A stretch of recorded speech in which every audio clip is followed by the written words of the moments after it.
Surabh Asthana, your assistant teacher, again with you. Dear students, as you know, these days we are talking about the chapter number 1 of history, and the chapter name is Tracing Changes Through 1,000 Years. Dear students, as you know, we have completed the explanation of this chapter in proper manner. Okay? Now dear students, today we will try to complete the exercises and the question answer of this chapter. Okay? So dear students, let's start. The exercises and the question answers of this chapter. Okay? So first question is, who was considered a foreigner in the past? Okay, who was considered a foreigner in the past?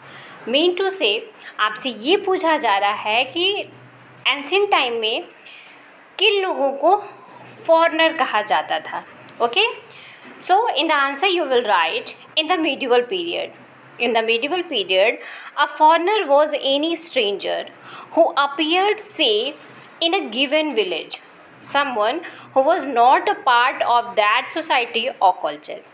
In Hindi, the term Pardesi might be used to describe such a person, and in Persian, Ajnabi, a city dweller, therefore, might have regarded a forest traveler as a foreigner.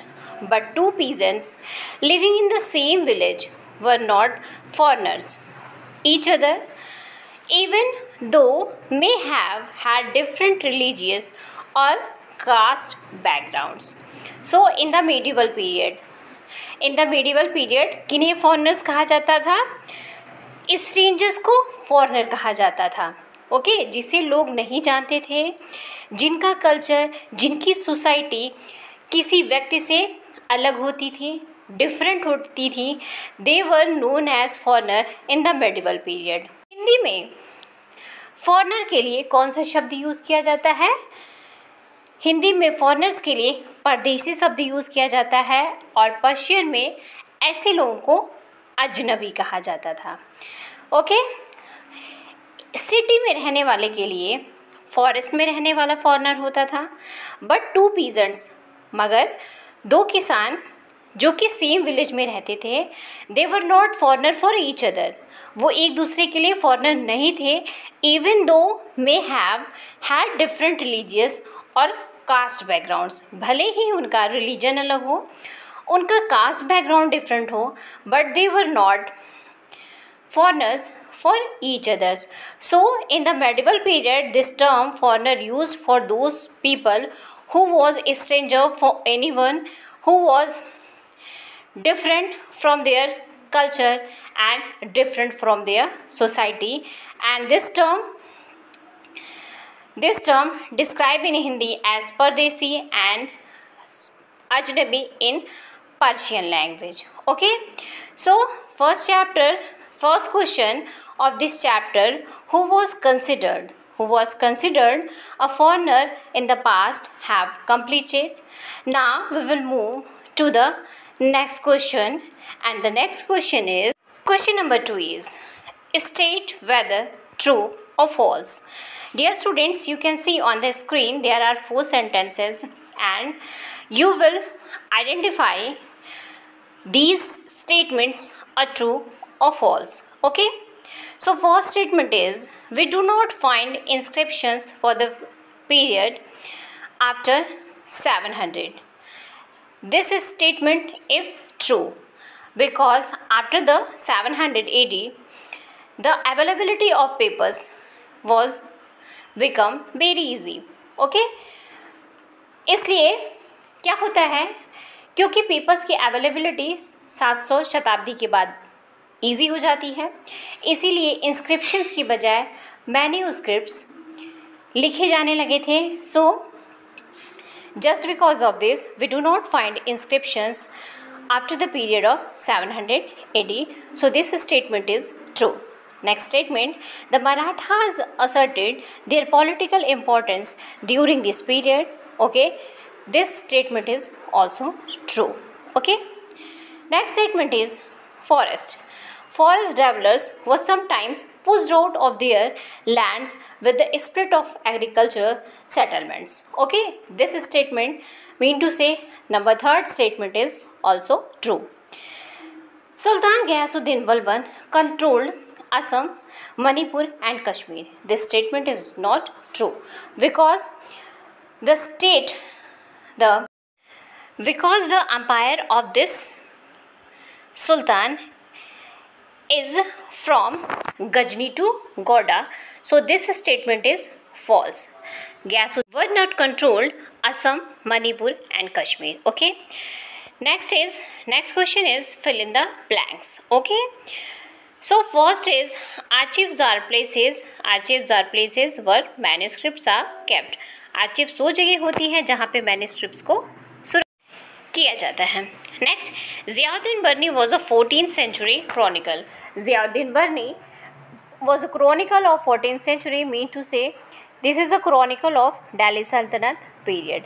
Next, potatoes, corn, chilies, tea and coffees and was some of the new crops introduced in the subcontinent during this period. Mean to say इस medieval period में potatoes, corn, chilies, tea और coffee कहाँ से लाई जाती है? जो traders आते हैं, जो foreigners आते हैं, वो इनको अपने साथ ले आते हैं हमारे subcontinent पे. Now next, question number 4. Question number 4 is list some of the technology changes associated with this period. Okay, हमको उस टेक्नोलॉजी को बताना है जो कि इस टाइम पीरियड में इंट्रोड्यूस्ड हुई in our subcontinent. So at the different moments in this period new technologies made their appearance. इस समय में कुछ नई टेक्नोलॉजीज अपीयर्ड हुई in our subcontinent like the Persian wheel in irrigation, the spinning wheel in weaving and firearms in combat. मतलब Persian wheel का use होने लगा इरिगेशन में, स्पेनिंग व्हील का यूज़ होने लगा वेविंग के लिए for clothes weaving and firearms also start to used in combat. Okay, now dear students, question number 5 is what was some of the major religious developments during these periods? Okay, आपसे क्या पूछा जा रहा है, medieval time period में कौन से major developments हुए in the field of religion of the people of a subcontinent. So let's start. In the answer you will write what the worship of new dynasties, the constructions of temples by royalty and the growing importance of Brahmins, the priests as dominant groups in society. Religious changes क्या होते हैं, new dynasties की worship start होती है, royal groups जो होते हैं they started to construct the temples and growing importance of Brahmins the priest as a dominant groups in the society. Their knowledge of Sanskrit text earned the Brahmins a lot of respect in society. Brahmins get more respects in the society just because of the knowledge of their Sanskrit language. Their dominant position was consolidated by the support of their patrons, new rulers searching for prestige. Okay, और इनकी जो dominant position होती है ये और बढ़ती है by the year पेट्रॉन्स. और ये पेट्रॉन्स कौन होते थे, न्यू रूलर्स, जो कि अपनी प्रेस्टीज के लिए इन्हें क्या करते थे, इन्हें संरक्षण प्रदान करते थे. ओके, तो इनकी जो डोमिनेटिंग पोजीशन होती है ब्राह्मण्स की, प्रीस्ट की, वो बढ़ती है by the support of their patrons. One of the major developments of this period was the emergence of idea of bhakti and in the medieval period this period was the emergence of idea of bhakti. इस time period में, medieval time period में भक्ति आंदोलन start होता है. Of a loving person dynasty the devotees could reach without the aid of priest or elaborate rituals. Okay, लोगों ने खुद से भक्ति पर्सनली लोगों ने देवताओं की पूजा करना शुरू कर दिया. इनके लिए उन्हें किसी पुजारी की, किसी ब्राह्मण की ज़रूरत नहीं होती थी, ना ही उन्हें किसी रीति रिवाज को फॉलो करने की ज़रूरत होती थी. So the major development of this period in the field of religion was the emergence of idea of bhakti. Okay, this was also the period when new religions appeared in the subcontinent. Merchants and migrants first brought the teaching of the Holy Quran to India in the 7th century. और इस time period में क्या होता है, कुरान हमारे सब continent में इस्लाम धर्म इंट्रोड्यूस होता है इन द 7th सेंचुरी। जो माइग्रेट्स पीपल्स थे, जो मर्चेंट्स थे, उन्होंने सबसे पहले होली बुक कुरान को टीच करना शुरू किया यहाँ के लोगों को।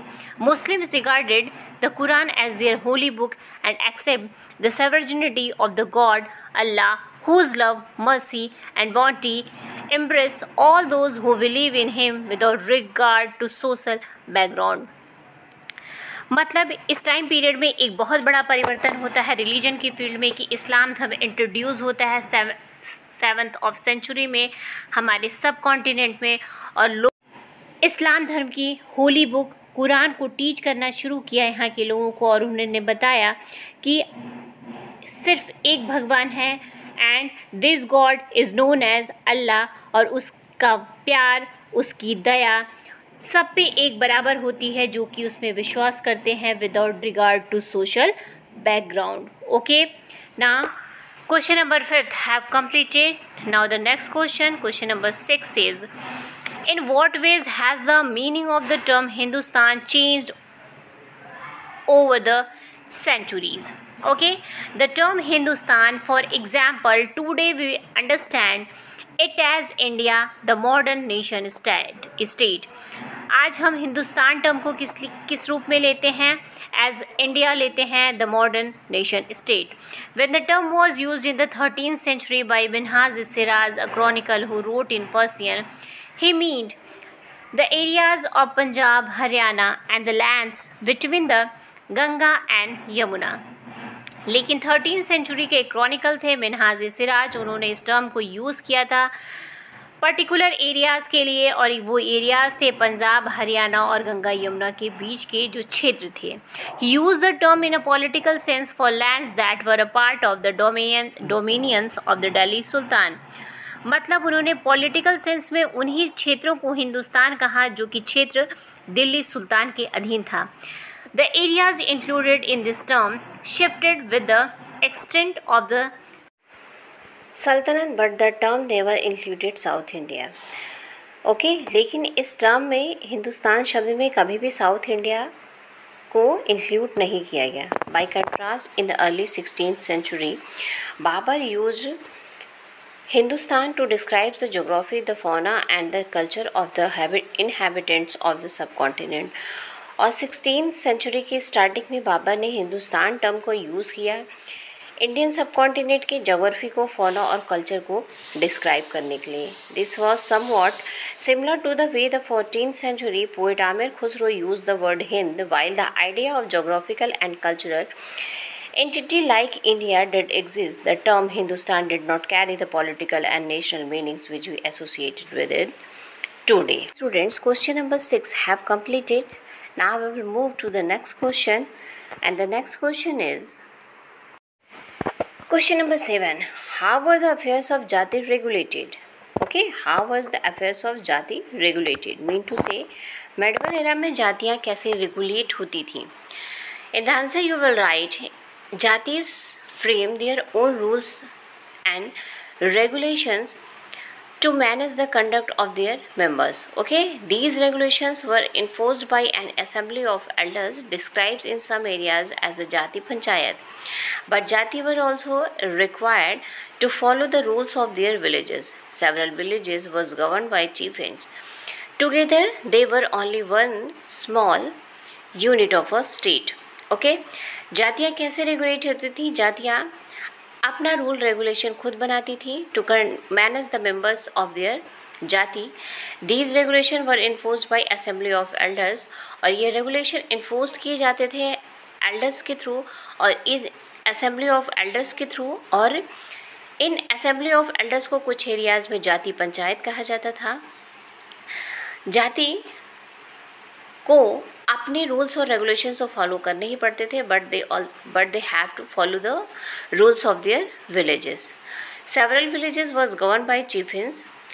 कुछ गांव थे जो चीफिन्स के थ्रू गवर्न होते थे। Together they were only one small unit of a state, और साथ में वो एक स्मॉल यूनिट, छोटे गांव मिलके एक स्टेट को फ्रेम करते थे। Now Next question number 8 is, what does the term pan-regional empire mean? pan-regional empire का मतलब क्या है?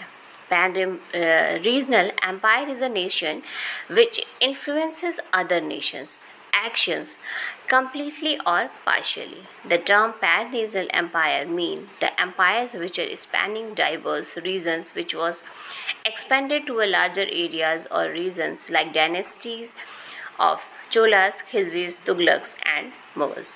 पैन रीजनल एम्पायर का मतलब क्या है? वो एम्पायर्स जो अदर एम्पायर्स को इम्पैक्ट करते थे कम्प्लीटली या पार्शियली, और साथ ही साथ जिनका साम्राज्य विस्तार लगातार हो रहा था, मतलब जैसे चोला, खिजली, तुगलक और मुगल डायनेस्टीज थी. पैन मीन टू से पैन रीजनल एम्पायर मतलब a large empire. Okay, a large empire is known as pan-regional empire in the medieval era. Okay, now dear students, question number 7 and question number 8 have completed. Now we will complete the next question number 9, and the question is, what are the difficulties historians face in using manuscripts? Okay, what are the difficulties historians face in using manuscripts? historians को manuscripts का use करने में क्या difficulties होती है? Okay, so in the answer you will write, there was no printing press in those days. Okay, there was no printing press in those days, so scribes copied manuscripts by hand. It was not easy to read handwriting and was forced to guess what is written as scribes copied manuscripts. They also introduced a small changes, a word here, a sentence there. These small differences grew over centuries of copying until manuscripts of the same text became substantially different from one another. This is a serious problem because historians rarely find the original manuscript of the author today. They are totally dependent upon the copies made by later scribes. As a result, historians have to read different manuscript versions of the same text to guess what the author had originally written. Mean to say, medieval era में कोई printing press नहीं था, so scribe copied the manuscripts by hand, and it was not easy to read for the historians, and they depends on guesswork. Okay, historians guesswork पे depend होते थे कि scribe ने क्या लिखा है, और इस तरह से गेस करने में चेंजेस हो जाते थे क्योंकि हिस्टोरियंस को ओरिजिनल मैन्यूस्क्रिप्ट नहीं मिलती थी, ओरिजिनल मैन्यूस्क्रिप्ट का वर्जन नहीं मिलता था, और इस तरह से जो चेंजेस होते हैं लिखने में, उनसे एस्टिमेशन में बहुत डिफ़िकल्टी होती है. Okay, next question number 10 is, how do historians divide the past into the periods? Do they face any problems in doing so? So, in the answer you will write, for historians, time is not something related to passing of hours, days or years. For them, it is the reflection of social, economical, cultural and religious changes that occur through the ages. Division of past into large segments. Periods make it easy to study time for historians. British historians in the middle of the 19th century divided time into 3 periods: Hindu, Muslim and British. This division was made on the basis of the fact that no significant change other than the religion of the rulers could occur during this period. But as a matter of fact, this division ignored the rich diversity of the subcontinent. Few historians take this periodization even today, while most of them take the economic and social factors into account in order or in order to characterize the major element of different moments of the past. The history of the past 1,000 years has been considerable changes. As a result, the 16th century was not the same as the 18th century or the 8th or the 11th centuries. Hence, it is very difficult for the historians to describe the entire period as one historical unit. Now, question number 11. Compare either map 1 or map 2 with the present day map of subcontinent, listing as many similarities and differences as you can find. Map 1 and Map 2 given in the NCERT textbook represent two different times. Map 1 was made in 1154 CE by Al-Darishi, an Arab geographer. This section is a detail of the Indian subcontinent from his larger map of the world. Map 2, made by the French cartographer in 1720. Both maps are quite different from each other, even though they represent the same area. In map 1, we find South India at the place where we find North India and Sri Lanka. In the island at the top, the places' names are in Arabic. Some familiar places like Kannauj in Uttar Pradesh have been spelled as Kannauj. In comparison to this, map 2 was made nearly 600 years later after map 1. By that time, the information about the subcontinent has changed a lot. This map appears to be more familiar to us. The coastal areas, particularly, are more detailed. Okay. Now, dear students, question number 11 have completed. Now, we will move to the question number 12. Okay. And the question number 12 is: find out where records are kept in your village or city. Who write these records? Is there an archive? Who manages it? What kind of documents are stored there? Who are the people who use it? Okay? And the answer you will write: in our village, records are kept in the Panchayat office. Gram Sevak, who is a government employee, write these records. Okay? There is no archive in our village. Sarpanch manages it. The documents stored there include the record of the land of the village, data of births and deaths, the number of public properties, data of health centers, etc. Villagers use these records. The certificates are issued to the villagers on the basis of these records. Okay. So, dear students, the question answer and the exercises of chapter 1 have completed, and students, you have to write these question answers and exercises in your fair notebook with neat and clean handwriting.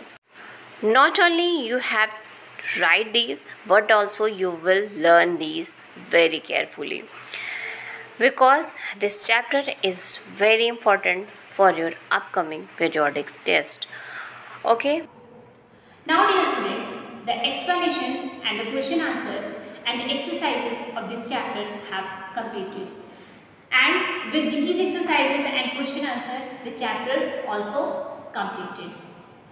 Okay. So, dear students, from the next video, we will start the new chapter of the same subject.